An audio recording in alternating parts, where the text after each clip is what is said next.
Today we're reviewing. Today we are reviewing.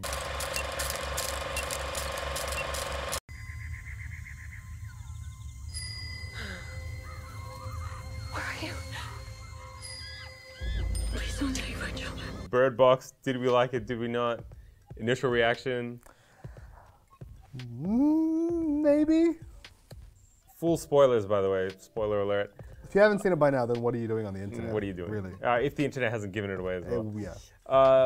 I thought this was the kind of thing that I would hate because just the original concept sounded ridiculous to me.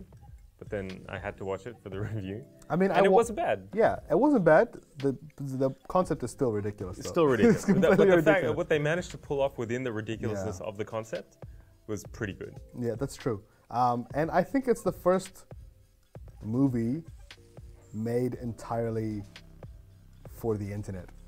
Like it's a kind of big budget film that would have been released at the box office, but instead it was released entirely on Netflix.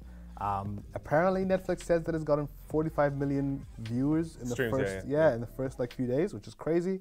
And it has obviously like a star-studded cast. Yeah, big cast. Big cast. So they spent a lot of money on this film. And for roles that you didn't need to spend big money on, right? Like, and that like, I mean, are you gonna watch a thriller, like a sci-fi-ish thriller because John Malkovich is in it? I mean, maybe. I'm still trying to find what the original, because they changed the ending. Do you know what was a really good scene? When she's just before the ending, before she gets to the commune, when the kids separate from her, and then the kids get attacked by the monsters, and the monsters are trying to convince them to take the things off, and she's like yelling at them. That was heartbreaking, because I thought I'm like that's it. They're gonna kill one of the kids. Done. Yeah. This is horrific. Why would you do this? Like this is. And then she has to tell the story. She has to tell the ending of the story. That was good. I like that. I like that. It was good I like storytelling. But that's again like a good horror movie, a good post-apocalyptic horror is The Road. You know, that's very well made. They build the whole world. They make it convincing. They show you what the day-to-day lives are like. They really drag out the horror of what that world exists as.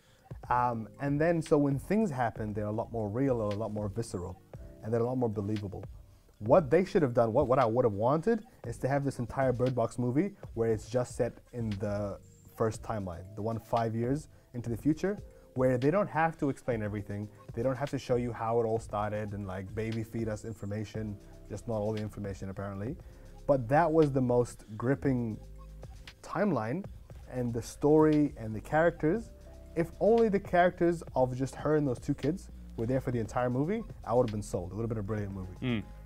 But once it tries to kind of go back and be like, oh no, I'm going to explain to you how it started, all this kind of stuff, it just lost me emotionally. In the book, Mallory and the kids still make it to the sanctuary, but learn that many of the people there had intentionally blinded themselves in order to stay safe after a creature got in. Ooh.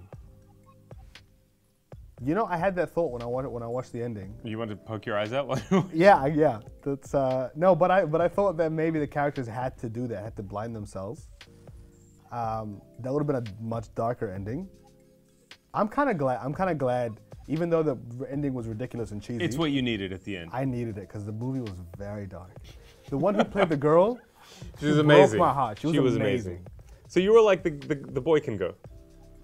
No, I'm in your mind you were like, if one's gotta go. No, I'm saying when she was like, I'm gonna choose, you're like, I've chosen. So I've chosen. It's the boy. The boy's gonna look. So that to me was like the defining moment in the movie, and that's when she like learns to become a mother and like all that kind of stuff. But that was heartbreaking because what I thought the movie was telling us is that she was going to choose the girl because it's not her daughter, and she kind of was very distant from the girl in a lot of ways.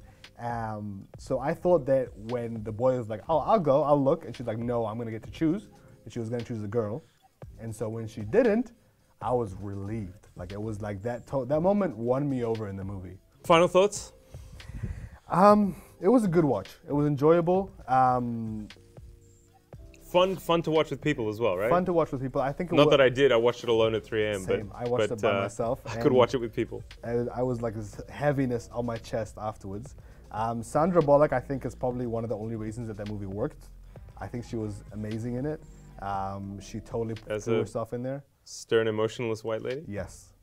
And the kids were both amazing. A lot of people were miscast. John Malkovich was miscast. Really? He's like old and bitter like he always is. But also, they didn't give him... he has a little redemption. Yeah, but they didn't give him much to do. Like as you said, he literally could have been anybody playing that role. Machine Gun Kelly was in there. He's an actor now. I didn't even. He came and went so quickly. I didn't actually. I didn't realize it was him Figure until out what was I going started on. reading about it after. I'm like, oh, that's Machine Gun Kelly. Sure, I guess. Why not? But overall, I think I don't regret watching it. Like it was entertaining enough. It made me think about some things. It also left me very frustrated because they didn't explain anything. The overarching point of the story wasn't really fleshed out at any point in time. They could have made the ending better. They could have made a lot of things better. The movie had a lot of unfulfilled potential, but I'm not mad at it. Yeah. I'm with you. Also, if you watch this as a parent, your anxiety level will be heightened 2 or 3 times. This is like you trying to not lose your kid at a supermarket. Yeah, exactly. But two extremes. In the apocalypse, in a freezing river with monsters. And you can't see, and no one can see. So, yeah, what even is our rating system? Every time it's is it out of 5? Is it a thumbs up? Is it what? Worth watching. Yeah, 3 out of 5. 3 out of 5. 3 out of 5. And again, for peer pressure, just so you get what's happening. Yeah. Yeah. Oh, I want to show you some of my favorite memes. Oh, okay.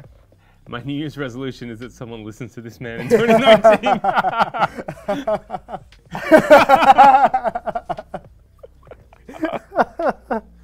Oh, Chad Kruger. Oh, my God.